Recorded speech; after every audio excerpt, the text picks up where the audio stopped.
بات جو آپ سے یہ کہنی ہے وہ یہ ہے، اللہ کے کچھ نیک بندے ایسے ہوتے ہیں جنہیں ہم علماء ربانی اور مشائخ سمدانی کہتے ہیں۔ من جانب اللہ ان کی محبت مسلمانوں کے دلوں میں ڈال دی جاتی ہے۔ حدیث شریف میں آیا وضع لہ القبول فی الارض، ان کے لیے زمین میں مقبولیت رکھ دی جاتی ہے من جانب اللہ۔ تو اس طریقے کے جو علماء ربانین ہیں، عارف باللہ ہستیاں ہیں، مولانا عادل رضا صاحب سے خاص طور سے، اور اپنے ہمارے کچھ اور احباب ہیں، حضرت میں اپنے جو شاگرد بھی ہیں انہیں احباب ہی کہتا ہوں، کہ اپنے ان اور احباب سے بھی میں یہ کہتا ہوں کہ ایسی ہستیوں کی عقیدت ہمیشہ دل کے نہان خانے میں رکھیے۔ خاص طور سے اس زمانے میں یوں تو بہت سے اولیاء اور علماء گزرے ہیں، لیکن ابھی ماضی قریب میں ایک ہستی، ایک شخصیت ایسی گزری ہے جو ہم اہل سنت و جماعت کی پہچان ہے، اور جس کی تعلیمات مذہب اہل سنت و جماعت کی سچی ترجمان ہے۔ میری مراد امام اہل سنت، مجدد دین و ملت، اعلیٰ حضرت امام احمد رضا قدس سرہ العزیز ہیں۔ مولانا عادل رضا صاحب کو خاص طور سے اور اپنے احباب کو عام طور سے میں یہ کہتا ہوں کہ اعلیٰ حضرت سے، ان کی کتابوں سے، ان کی تعلیمات سے اپنا رشتہ مضبوط رکھیے گا۔ اس وجہ سے نہیں کہ وہ اعلیٰ حضرت کی تعلیمات ہیں، اس وجہ سے کہ صحیح معنوں میں وہ رسول اکرم صلی اللہ علیہ وسلم کی تعلیمات ہیں، صحیح معنوں میں وہ مذہب اسلام کی تعلیمات ہیں، قرآن و حدیث کا نچوڑ ہے صحیح معنوں میں۔ اس لیے ضرور آپ کا رشتہ ان سے جتنا مضبوط ہوگا، انشاءاللہ آپ کا علم اتنا ہی بافیض ہوگا۔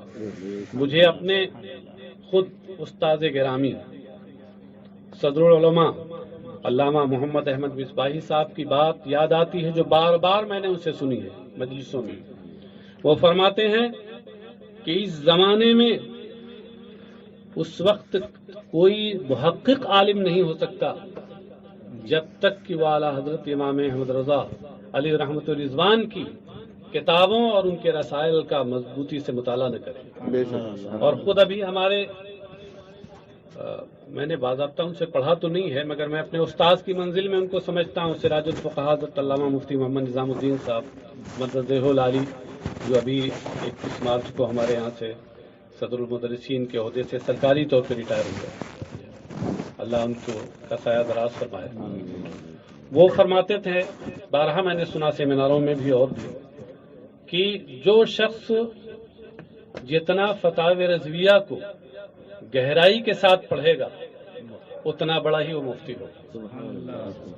یعنی گویا اس زمانے میں اعلیٰ حضرت کی کتابیں، ان کے رسائل کا مطالعہ، ان کی تعلیمات کو اپنانا یہ عام اہل سنت کے لیے تو ضروری ہے ہی، علماء کے لیے انتہائی ضروری ہے۔ اس لیے یہ نہ ہو کہ ہم چند کتابیں پڑھ لیں تو ہمارا دماغ خراب ہو جائے، اور ہم ان مقبول بارگاہ ہستیوں کے تعلق سے زبان پر کوئی منفی حرف لے کے آئیں۔ اللہ ہمیں اس سے محفوظ رکھے۔ تو یہ بات اپنے دل کے اندر رکھیے اور عمل میں لائیے۔ ساتھ ہی ساتھ ہمیشہ اخلاص کے ساتھ دین کا کام کیجیے۔ اخلاص میں وہ برکت ہے کہ اگر کوئی غلط آدمی بھی اخلاص کے ساتھ کام کرتا ہے تو اپنے مقصد میں کامیاب ہوتا ہے۔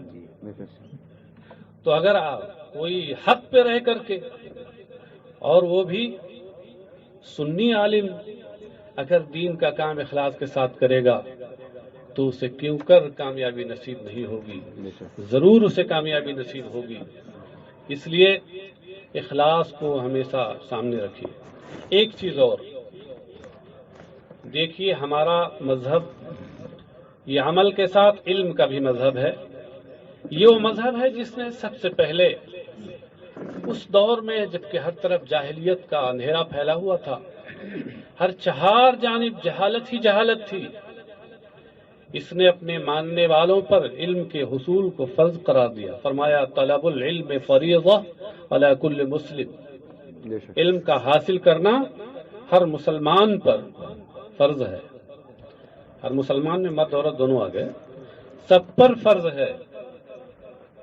لیکن اس کے ساتھ ساتھ یہ بھی ایک حقیقت ہے کہ علم ایسا بحر ناپیدا کنار ہے کہ کوئی پوری زندگی بھی لگا دے اس میں تو وہ یہ دعویٰ نہیں کر سکتا کہ مجھے سارے علوم حاصل ہو گئے.